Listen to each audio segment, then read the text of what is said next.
میں ٹیکساس کی رہنے والی امریکی ہوں۔ میں جہاں تھی وہاں میں سکون میں نہیں تھی، میں خود کو محفوظ نہیں سمجھتی تھی۔ جب میں عیسائیت میں تھی تو میں نے یہ محسوس نہیں کیا تھا، لیکن اس دفعہ مجھے محسوس ہوا۔ ایک بالکل بے عیب کتاب، ایک ایسی کتاب جو صرف خدا کا کلام ہے۔ یہ لوگ خود کو دن میں 5 دفعہ دھوتے ہیں۔ اس لمحے کے بارے میں خوبصورت بات یہ تھی کہ میں گناہوں سے پاک ہو جاؤں گی اور یہ بالکل فریش سٹارٹ ہوگا۔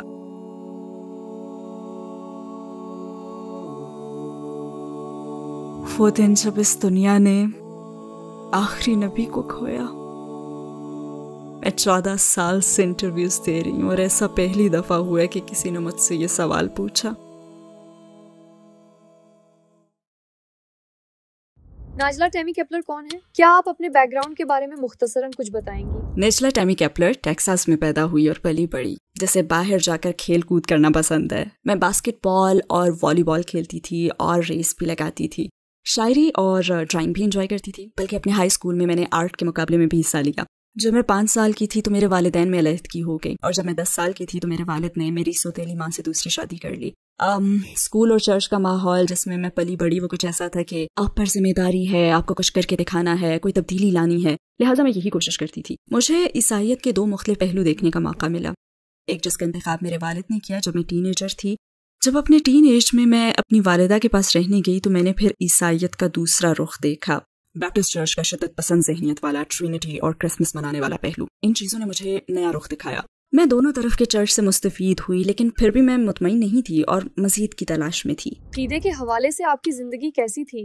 کیا پہلے آپ کا کوئی عقیدہ تھا؟ جی ہاں، میری خوش قسمتی ہے کہ میں اپنے والد کے منتخب شدہ چرچ میں پلی بڑھی۔ وہاں ڈسپلن کا خاص خیال رکھا جاتا تھا۔ السلام علیکم بھائیوں اور بہنوں، ہمیں احساس ہوا ہے کہ ہمارے چینل پر 80% ناظرین بشمول اس ویڈیو کے ہمارے سبسکرائبرز نہیں ہیں۔ جیسا کہ آپ جانتے ہیں کہ ہم غیر منافع بخش تنظیم ہیں اور ہماری ویڈیو پر اشتہارات غیر فعال ہیں۔ ٹوورڈز ایٹرنیٹی صرف ایک یوٹیوب چینل ہی نہیں بلکہ ایک مدرسہ بھی ہے۔ یہاں ہم خود کو اور نوجوانوں کو اسلامی تعلیم سے آراستہ کرتے ہیں، لہٰذا ہمارے اس مطالبے کا واحد مقصد سچائی کو پھیلانا ہے۔ ہو سکتا ہے بظاہر یہ چھوٹا عمل لگے، لیکن انشاءاللہ یہ ہمیں لاکھوں لوگوں تک پہنچنے میں مدد کرے گا۔ آئیے اب لائک اور سبسکرائب بٹن پر کلک کریں اور ساتھ مل کر ٹوورڈز ایٹرنیٹی کا سفر کریں۔ میں ہمیشہ سے ایک مذہبی ماحول میں رہی ہوں۔ جب میری ماں کو یہ چرچ بہت زیادہ سخت محسوس ہوا تو انہوں نے مزید وہاں نہ جانے کا ہی فیصلہ کیا، لیکن چونکہ میری پرورش میرے والد والے چرچ میں ہوئی تھی تو دونوں میں ایک واضح فرق تھا۔ مثال کے طور پر میرے والد والے چرچ میں حضرت موسیٰ علیہ السلام کے بنیادی احکام پر زور دیتے تھے، اور اس چرچ میں ریسرچ کا کام بھی بہت زیادہ ہوتا تھا، اور اسی ریسرچ میں ان کو پتہ چلا کہ امریکہ میں منائی جانے والی زیادہ تر چھٹیوں کا ایک جاہلانہ قسم کا بیک گراؤنڈ ہے۔ حتیٰ کہ بائبل کی آیات بھی ہیں جو کہ ان چھٹیوں کے مختلف پہلوؤں کے خلاف بات کرتی ہیں۔ مثال کے طور پر اپنے والد کے چرچ میں ہم کرسمس نہیں مناتے تھے کیونکہ بائبل کی آیات کے حوالے سے جیزس سال کے اس حصے میں پیدا ہی نہیں ہوئے تھے، لہٰذا 25 دسمبر ان کی تاریخ پیدائش نہیں ہے۔ اور دوسری بات یہ کہ بائبل اور جیریمایا یہ ظاہر کرتی ہیں کہ درخت کو سجانا ایک جاہلانہ قسم کا رویہ ہے، اور لوگ تو اسے سونے چاندی سے سجا کر مناتے ہیں اور پھر اس درخت کو پوجتے ہیں۔ ہمیں تو صرف خدا کی عبادت کرنی چاہیے، کسی اور چیز کی نہیں، اور انہوں نے واضح طور پر ایسا کیا۔ بلکہ ہمیں تو سالگرہ بھی نہیں منانی چاہیے جس پر ایک کیک پر کینڈلز جلا کر آپ وش مانگتے ہیں، لیکن آپ کو تو صرف خدا سے دعا کر کے مانگنا چاہیے نا، جو کہ ہمیں سب کچھ دے سکتا ہے۔ تو میرے والد کے چرچ میں ہم نے یہ محسوس کیا کہ یہ تو آگ کی پوجا کی طرح ہے۔ تو یہ کہ میرا عقیدہ تو تھا لیکن یہ کافی نہیں تھا۔ مجھے اپنے رب کا نام معلوم نہیں تھا جو کہ اللہ تعالیٰ ہے۔ میں نہیں جانتی تھی کہ اس کی رضا کے حساب سے میں کیسے اس کی عبادت کروں، یا پھر اس وقت مجھے معلوم ہی نہیں تھا۔ ہاں، مجھے میرے خوابوں میں اشارے ملتے تھے کیونکہ مجھے ڈراؤنے خواب آتے تھے، اور میں نے جو کچھ بھی سیکھا میں اس پر مطمئن نہیں تھی، اور میں جہاں تھی میں وہاں سکون میں نہیں تھی، میں خود کو محفوظ نہیں سمجھتی تھی۔ خاص طور پر ایک نوعمر کے طور پر میں اپنی جستجو میں مزید گہرائی تک پہنچ گئی کیونکہ میری بے چینی کا احساس بڑھتا ہی جا رہا تھا، یہ جاننے کے لیے کہ اصل سچائی کیا ہے، درست جواب کہاں ملیں گے۔ ایک دفعہ مجھے خیال آیا کہ اپنا لیگل پیڈ نکالوں اور ایک ڈیبیٹ میں جوابات ڈھونڈوں، یعنی تلاش جاری رکھوں اور ریسرچ کروں کہ آخر سچ کیا ہے۔ لہٰذا میں نے اپنا زرد لیگل پیڈ نکالا، اس پر اپنے سوالات لکھے، اور پھر میں نے اپنی والدہ کے منسٹر سے اپوائنٹمنٹ لی اور میں چرچ چلی گئی۔ جب میں داخل ہوئی تو میں نے دیکھا کہ یہ گہرے سبز چمڑے اور بھوری لکڑی کے فرنیچر سے مزین پر آسائش جگہ تھی۔ مجھے شک ہونے لگا کہ یہ اٹرنی کا آفس ہے یا کچھ اور۔ خیر، یہ ایک بڑا سا چرچ تھا اور مجھے ویسے یہاں سادگی کی ہی توقع تھی اور کچھ شائستہ سے ماحول کی،